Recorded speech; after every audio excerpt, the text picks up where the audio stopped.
Les actions de développement à l'instar des opérations militaires de plus en plus intenses en Ituri en cette période de l'état de siège. Le travaux additionnel de modernisation de la voirie urbaine de Bunia, lancé le vendredi par le gouvernement militaire. Il s'agit de 8 km asphaltés pendant 10 mois par l'entreprise Mogabaon. Les tronçons ci-après.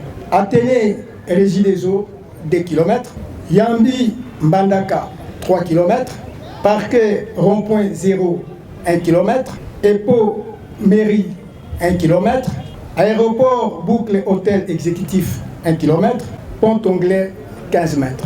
Ainsi que la construction du pont Anglais sur l'avenue de l'école. Le responsable de l'entreprise, Joseph Akilimali, déclare avoir déployé un important dispositif de machines pour ces travaux. Tel que je vous parle ici, il y a une usine d'asphaltage qui est en train d'être chargée sur les bateaux. En Inde, il y a un concasseur qui est en train d'être chargé 0 km au niveau de Turquie. Donc toutes les batteries sont mises en marche. Nous, on n'attend pas l'argent de l'État pour faire, on les fait par amour du pays.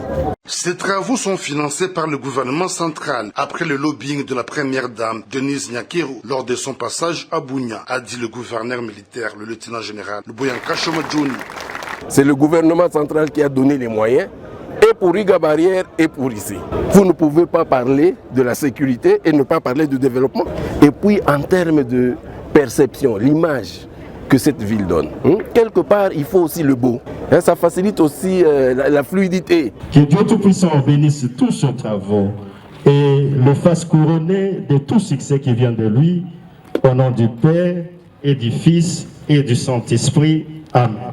Les habitants de Bunia se disent heureux de voir l'administration militaire poursuivre la modernisation de la voirie urbaine de Bunia, en plus des opérations de traque de groupes armés. 8 km ça bientôt se peli, mais tout le monde se bat qui s'est plus à 20, 50 et ça la vie bien la population à Bunia. Pour se repérer belé, ça liba bien va bon là.